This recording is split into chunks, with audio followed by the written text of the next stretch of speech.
নানা ঔষধি গুণেৰে সমৃদ্ধ আমাৰ অসমীয়াৰ থলুৱা ব্যঞ্জনবোৰ বৰ সোৱাদ ভৰা নহয়নে? এয়া মই আজি বনাইছিলোঁ ভেদাইলতাৰে মাছৰ আঞ্জা আৰু ভেদাইলতাৰ বৰ আৰু ভেদাইলতাৰ অকণমান চাটনি। সকলোৱেতো জানেই আৰু বহুতৰে ভেদাইলতা প্ৰিয় আৰু কিন্তু বহুতেই গোন্ধটোৰ কাৰণে খাবলৈ বেয়া পায়, কিন্তু মোৰ অৱশ্যে বৰ প্ৰিয় দেই। তাকে বোলো আপোনালোকক আজি অকণমান দেখুৱাওঁ। মই এয়া ৰান্ধিছিলোঁ আজি ভেদাইলতাৰে দেই।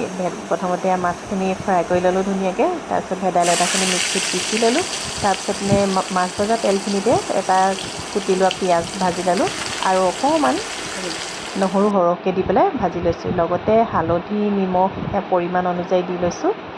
তাৰপিছতে তাতে এয়া পিচি লোৱা ভেদাইলতাখিনি দি দিলোঁ। অলপ সময় ভাজি হোৱাৰ পিছতে তাতেই মাছখিনি আৰু পানী দি দিছোঁ। লগতে একেলগে উতল আহিলত অৱশ্যে ইয়াত গোটা জালুক খুন্দি দিলে বেছি ভাল হয়, কিন্তু মোৰ ওচৰত যিহেতু আজি গোটা জালুক নাছিলে সেইকাৰণে মই পেকেটৰ জালুকেই ব্যৱহাৰ কৰিলোঁ।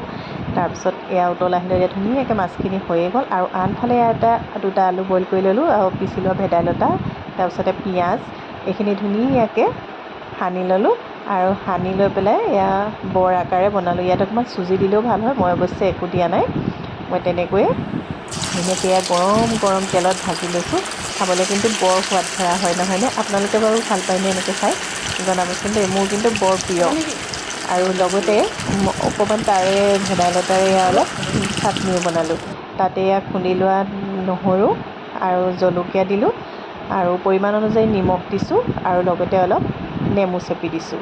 আৰু এনেকৈ খায়ো বিৰাট ভাল লাগে নহয়নে? আপোনালোকে বাৰু এনেকৈ খায়নে? জনাবচোন দেই। অৱশ্যে মানে এইবোৰ বহুত ভিডিঅ' কৰি থোৱা থাকে, কিন্তু এই কথা কোৱাৰ এলাহতে দিবলৈ থাকি যায়। আজি অকণমান বনাই চালোঁ, কেনেকুৱা লাগিলে জনাব দেই।